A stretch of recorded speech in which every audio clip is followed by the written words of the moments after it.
ओम शांति। 3 अक्टूबर 2025 के ईश्वरीय महावाक्य। पहले सुनते हैं मुरली के मुख्य पॉइंट्स। बाबा ने कहा, यह भारत मेरी जन्मभूमि है, यही सबसे बड़ा तीर्थ है। मैं यहाँ आकर सबकी सद्गति करता हूँ, भारत को हेवन बना देता हूँ। सारी दुनिया सब्ज हरी भरी बन जाती है, सब कुछ नया, वहाँ दुख का नाम भी नहीं होगा। 5 तत्व भी तुम्हारी सर्विस में हाजिर रहेंगे। फिर बाबा ने कहा, ऐसे स्वर्ग का मालिक बनाने वाले बाप को बहुत प्यार से याद करना चाहिए। तुमको देख और भी ऐसे कर्म करेंगे। इसको ही कहा जाता है अलौकिक दिव्य कर्म। अभी तुम कितने स्वच्छ बुद्धि बने हो। सबसे अच्छा टाइटल तुम बच्चों को ही मिलता है, स्वदर्शन चक्रधारी। लास्ट में बाबा ने कहा, तुम बच्चों को सर्विस का बहुत उमंग रहना चाहिए। मुख से ज्ञान रत्नों के सिवाय और कुछ ना निकले। तुम हरेक रूप बसंत हो। और अब सुनते हैं महावाक्यों को विस्तार से। मुरली का सार। मीठे बच्चे, तुम हो सच्चे सच्चे परवाने, जो अभी क्षमा पर फिदा होते हो। इस फिदा होने का ही यादगार यह दीपावली है। प्रश्न, बाबा ने अपने बच्चों को कौन सा समाचार सुनाया है? उत्तर, बाबा ने सुनाया, तुम आत्माएं निर्वाण धाम से कैसे आती हो और मैं कैसे आता हूँ। मैं कौन हूँ, क्या करता हूँ, कैसे राम राज्य स्थापन करता हूँ, कैसे तुम बच्चों को रावण पर विजय पहनाता हूँ। अभी तुम बच्चे इन सब बातों को जानते हो। तुम्हारी ज्योत जगी हुई है। गीत, तुम ही हो माता पिता, तुम ही हो। ओम शांति। मीठे मीठे रूहानी बच्चों ने गीत सुना। आत्माओं ने इन जिस्मानी कर्मेंद्रियों से गीत सुना। गीत में पहले तो ठीक था, पिछाड़ी को फिर भक्ति के अक्षर थे। तुम्हारे चरणों की धूल है। अब बच्चे चरणों की धूल थोड़े ही होते हैं, यह रॉन्ग है। बाप बच्चों को राइट अक्षर समझाते हैं। बाप आते भी वहां से हैं जहां से बच्चे आते हैं, वह है निर्वाण धाम। बच्चों को सबके आने का समाचार तो सुनाया, अपना भी सुनाया कि मैं कैसे आता हूँ, आकर के क्या करता हूँ। राम राज्य स्थापन करने अर्थ रावण पर विजय पहनाते हैं। बच्चे जानते हैं राम राज्य और रावण राज्य इस पृथ्वी पर ही कहेंगे। अभी तुम विश्व के मालिक बनते हो। धरती, आसमान, सूर्य आदि सब तुम्हारे हाथ आ जाते हैं तो कहेंगे रावण राज्य सारे विश्व पर और राम राज्य भी सारे विश्व पर है। रावण राज्य में कितने करोड़ हैं, राम राज्य में थोड़े होते हैं, फिर धीरे धीरे वृद्धि को पाते हैं। रावण राज्य में वृद्धि बहुत होती है क्योंकि मनुष्य विकारी बन जाते हैं। राम राज्य में है निर्विकारी, मनुष्यों की ही कहानी है। तो राम भी बेहद का मालिक, रावण भी बेहद का मालिक है। अभी कितने अनेक धर्म हैं, गाया हुआ है अनेक धर्मों का विनाश। बाबा ने झाड़ पर भी समझाया है। अब दशहरा मनाते हैं, रावण को जलाते हैं, यह है हद का जलाना। तुम्हारी तो है बेहद की बात। रावण को भी सिर्फ भारतवासी ही जलाते हैं। विदेश में भी जहाँ जहाँ भारतवासी जास्ती होंगे वहाँ भी जलाएंगे। वह है हद का दशहरा। दिखाते हैं लंका में रावण राज्य करते थे, सीता को चुराकर लंका में ले गया। यह हो गई हद की बातें। अब बाप कहते हैं सारे विश्व पर रावण का राज्य है, राम राज्य अब नहीं है। राम राज्य अर्थात ईश्वर का स्थापन किया हुआ। सतयुग को कहा जाता है राम राज्य। माला सिमरते हैं, रघुपति राघव राजा राम कहते हैं, लेकिन राजा राम को नहीं सिमरते हैं। जो सारे विश्व की सेवा करते हैं उनकी माला सिमरते हैं। भारतवासी दशहरे के बाद फिर दीपावली मनाते हैं। दीपावली क्यों मनाते हैं? क्योंकि देवताओं की ताजपोशी होती है। कारोनेशन पर बत्तियां आदि बहुत जलाते हैं। एक तो ताजपोशी, दूसरा फिर कहा जाता है घर घर में दीपमाला। हर एक आत्मा की ज्योत जग जाती है। अभी सब आत्माओं की ज्योति उझाई हुई है। आयरन एजेड है, यानी अंधियारा है। अंधियारा माना भक्ति मार्ग। भक्ति करते करते ज्योत कम हो जाती है। बाकी वह दीपमाला तो आर्टिफिशियल है। ऐसे नहीं कारोनेशन होता है तो आतिशबाजी जलाते हैं। दीपमाला पर लक्ष्मी को बुलाते हैं, पूजा करते हैं। यह उत्सव है भक्ति मार्ग के। जो भी राजा तख्त पर बैठते हैं तो उनका कारोनेशन डे धूमधाम से मनाया जाता है। यह सब है हद के। अभी तो बेहद का परिवर्तन, सच्चा सच्चा दशहरा होना है। बाप आए हैं सबकी ज्योत जगाने। मनुष्य समझते हैं हमारी ज्योत बड़ी ज्योत से मिल जाएगी। ब्रह्म समाजियों के मंदिर में सदैव ज्योत जगती है। समझते हैं जैसे परवाने ज्योति पर फेरी पहन फिदा होते हैं, वैसे हमारी भी आत्मा अब बड़ी ज्योति में मिल जाएगी। इस पर दृष्टांत बनाया है। अभी तुम हो आधा कल्प के आशिक। तुम आकर एक माशूक पर फिदा हुए हो, जलने की तो बात नहीं। जैसे वह आशिक माशूक होते हैं तो वह एक दो के आशिक बन जाते हैं। यहाँ वह एक ही माशूक है, बाकी सब हैं आशिक। आशिक उस माशूक को भक्ति मार्ग में याद करते रहते हैं। माशूक आप आओ तो हम तुम्हारे पर बलि चढ़ें, तुम्हारे सिवाय हम किसको भी याद नहीं करेंगे। यह तुम्हारा जिस्मानी लव नहीं है। उन आशिक माशूक का जिस्मानी लव होता है। बस एक दो को देखते रहते हैं, देखने से ही जैसे तृप्त हो जाते हैं। यहाँ तो एक माशूक, बाकी सब हैं आशिक। सब बाप को याद करते हैं। भल कोई नेचर आदि को भी मानते हैं, फिर भी ओ गॉड, हे भगवान मुख से जरूर निकलता है। सब उनको बुलाते हैं, हमारे दुख दूर करो। भक्ति मार्ग में तो बहुत आशिक माशूक होते हैं। कोई किसका आशिक, कोई किसका आशिक। हनुमान के कितने आशिक होंगे।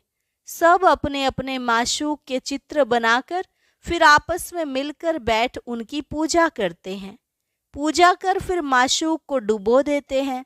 अर्थ कुछ भी नहीं निकलता। यहाँ वह बात नहीं। यह तुम्हारा माशूक एवर गोरा है, कभी सांवरा बनता नहीं। बाप मुसाफिर आकर सबको गोरा बनाते हैं।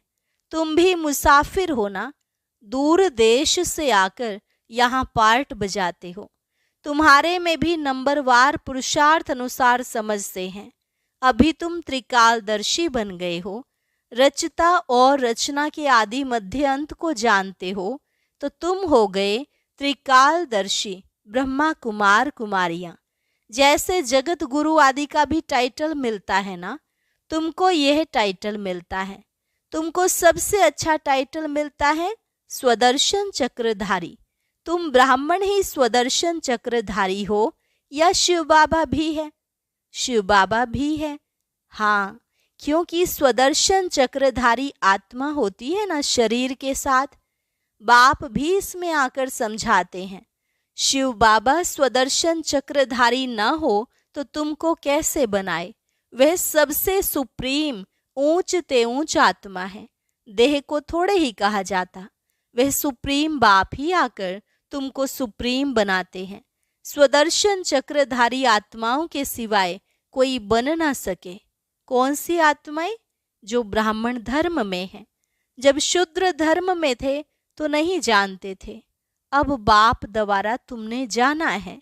कितनी अच्छी अच्छी बातें हैं, तुम ही सुनते हो और खुश होते हो।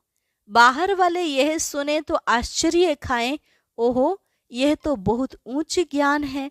अच्छा, तुम भी ऐसा स्वदर्शन चक्रधारी बनो तो फिर चक्रवर्ती राजा विश्व का मालिक बन जाएंगे। यहाँ से बाहर गए खलास। माया इतनी बहादुर है, यहाँ की यहाँ रही। जैसे गर्भ में बच्चा अंजाम वायदा कर निकलता है, फिर भी वहाँ की वहाँ रह जाती है। तुम प्रदर्शनी आदि में समझाते हो, बहुत अच्छा करते हैं, नॉलेज बहुत अच्छी है। मैं ऐसा पुरुषार्थ करूँगा, यह करूँगा। बस बाहर निकला, वहाँ की वहाँ रही, परंतु फिर भी कुछ न कुछ असर रहता है। ऐसे नहीं कि वह फिर आएंगे नहीं। झाड़ की वृद्धि होती जाएगी। झाड़ वृद्धि को पाएगा तो फिर सबको खींचेंगे। अभी तो यह है रौरव नर्क। गरुड़ पुराण में भी ऐसी ऐसी रोचक बातें लिखी हैं जो मनुष्यों को सुनाते हैं ताकि कुछ डर रहे। उनसे ही निकला है कि मनुष्य सर्प बिच्छू आदि बनते हैं।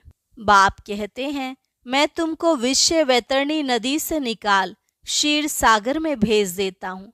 असुल तुम शांति धाम के निवासी थे, फिर सुख धाम में पार्ट बजाने आए।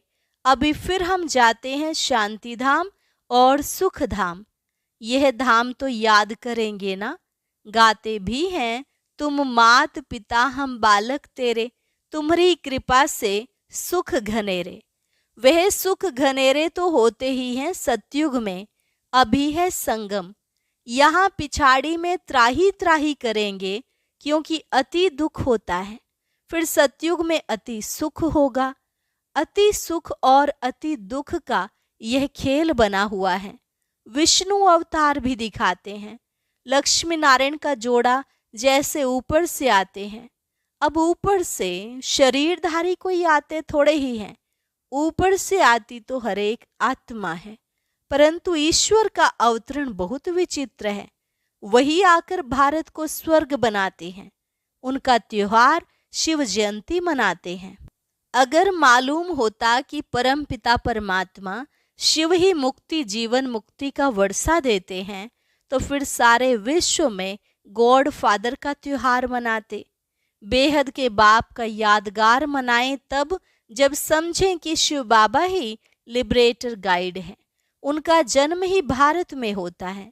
शिव जयंती भी भारत में मनाते हैं, परंतु पूरी पहचान नहीं तो हॉलीडे भी नहीं करते हैं। जो बाप सर्व की सद्गति करने वाला है, उनकी जन्म भूमि जहाँ अलौकिक कर्तव्य आकर करते हैं, उनका जन्मदिन और तीर्थ यात्रा तो बहुत मनानी चाहिए। तुम्हारा यादगार मंदिर भी यहाँ ही है, परंतु किसको पता नहीं है कि शिव बाबा ही आकर लिबरेटर गाइड बनता है। कहते सब हैं कि सब दुखों से छुड़ाकर सुख धाम में ले चलो, परंतु समझते नहीं। भारत बहुत ऊंचते ऊंच खंड है। भारत की महिमा अपरंपार गाई हुई है। वहाँ ही शिव बाबा का जन्म होता है।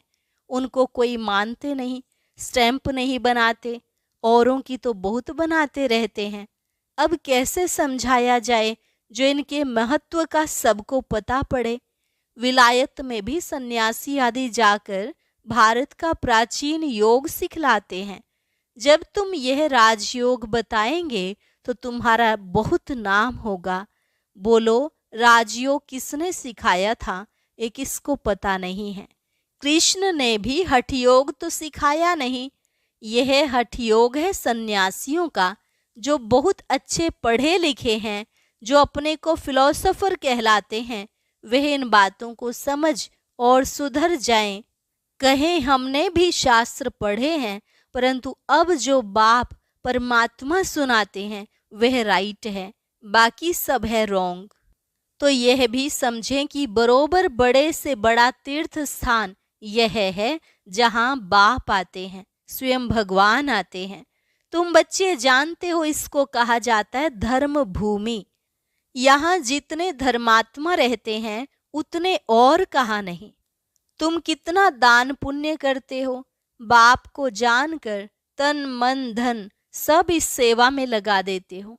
बाप ही सबको लिबरेट करते हैं, सबको दुख से छुड़ाते हैं। और धर्म स्थापक कोई दुख से नहीं छुड़ाते, वह तो आते ही हैं उनके पिछाड़ी। नंबरवार सब पार्ट बजाने आते हैं। पार्ट बजाते बजाते तमो प्रधान बन जाते हैं, फिर बाप आकर सतो प्रधान बनाते हैं। तो यह भारत कितना बड़ा तीर्थ है। भारत सबसे नंबर 1 ऊंच भूमि है। बाप कहते हैं मेरी यह जन्मभूमि है, मैं आकर सबकी सद्गति करता हूँ, भारत को हेवन बना देता हूँ। तुम बच्चे जानते हो बाप स्वर्ग का मालिक बनाने आए हैं। ऐसे बाप को बहुत प्यार से याद करो, तुमको देख और भी ऐसे कर्म करेंगे। इसको ही कहा जाता है अलौकिक दिव्य कर्म। ऐसे मत समझो कोई नहीं जानेंगे, ऐसे निकलेंगे जो तुम्हारे यह चित्र भी ले जाएंगे। अच्छे अच्छे चित्र बने तो स्टीमर भरा कर ले जाएंगे। स्टीमर जहाँ जहाँ खड़ा रहता है वहाँ यह चित्र लगा देंगे। तुम्हारी बहुत सर्विस होनी है। बहुत उदार चित्त हुंडी भरने वाले सामल शाह भी निकलेंगे जो ऐसे काम करने लग पड़ते हैं ताकि सबको मालूम पड़े कि यह कौन है जो इस पुरानी दुनिया को बदल और नई दुनिया स्थापन करते हैं। तुम्हारी भी पहले तुच्छ बुद्धि थी, अभी तुम कितने स्वच्छ बुद्धि बने हो। जानते हो हम इस ज्ञान और योग बल से विश्व को हेवन बनाते हैं, बाकी सब मुक्ति धाम में चले जाएंगे। तुम्हें भी अथॉरिटी बनना है। बेहद के बाप के बच्चे होना, शक्ति मिलती है याद से। बाप को वर्ल्ड ऑलमाइटी अथॉरिटी कहा जाता है। सभी वेदों शास्त्रों का सार बताते हैं। तो बच्चों को कितना उमंग रहना चाहिए सर्विस का। मुख से ज्ञान रत्नों के सिवाय और कुछ ना निकले। तुम हरेक रूप बसंत हो। तुम देखते हो सारी दुनिया सब्ज हरी भरी बन जाती है, सब कुछ नया, वहां दुख का नाम नहीं। 5 तत्व भी तुम्हारी सर्विस में हाजिर रहते हैं। अभी वह डिसर्विस करते हैं क्योंकि मनुष्य लायक नहीं है। बाप अभी लायक बनाते हैं। अच्छा, मीठे मीठे सिकिलधे बच्चों प्रति मात पिता बाप दादा का याद प्यार और गुड मॉर्निंग। रूहानी बाप की रूहानी बच्चों को नमस्ते। रूहानी बच्चों की रूहानी बाप दादा को नमस्ते नमस्ते, गुड मॉर्निंग। शुक्रिया बाबा, शुक्रिया। धारणा के लिए मुख्य सार, रूप बसंत बन, मुख से सदैव ज्ञान रत्न ही निकालने हैं। सर्विस के उमंग में रहना है, याद में रहना और सबको बाप की याद दिलाना, यही दिव्य अलौकिक कार्य करना है। सच्चा सच्चा आशिक बन एक माशूक पर फिदा होना है, अर्थात बलि चढ़ना है, तभी सच्ची दीपावली होगी। वरदान, विश्व महाराजन की पदवी प्राप्त करने वाले सर्व शक्तियों के स्टॉक से संपन्न भरपूर भव। विश्व महाराजन की पदवी प्राप्त करने वाले सर्व शक्तियों के स्टॉक से संपन्न भरपूर भव। जो विश्व महाराजन की पदवी प्राप्त करने वाली आत्माएं हैं, उनका पुरुषार्थ सिर्फ अपने प्रति नहीं होगा। अपने जीवन में आने वाले विघ्न व परीक्षाओं को पास करना यह तो बहुत कॉमन है, लेकिन जो विश्व महाराजन बनने वाली आत्माएं हैं, उनके पास अभी से ही सर्व शक्तियों का स्टॉक भरपूर होगा। उनका हर सेकंड, हर संकल्प दूसरों के प्रति होगा। तन मन धन समय श्वास सब विश्व कल्याण में सफल होता रहेगा। स्लोगन, एक भी कमजोरी अनेक विशेषताओं को समाप्त कर देती है, इसलिए कमजोरियों को तलाक दो। एक भी कमजोरी अनेक विशेषताओं को समाप्त कर देती है, इसलिए कमजोरियों को तलाक दो। अव्यक्त इशारा स्वयं और सर्व के प्रति मनसा द्वारा योग की शक्तियों का प्रयोग करो। अपनी शुभ भावना, श्रेष्ठ कामना, श्रेष्ठ वृत्ति, श्रेष्ठ वाइब्रेशन द्वारा किसी भी स्थान पर रहते हुए मनसा द्वारा अनेक आत्माओं की सेवा कर सकते हो। इसकी विधि है लाइट हाउस माइट हाउस बनना। इसमें स्थूल साधन, चांस व समय की प्रॉब्लम नहीं है, सिर्फ लाइट माइट से संपन्न बनने की आवश्यकता है। अच्छा, और अभी सुनते हैं आज का अव्यक्त ज्ञान मोती।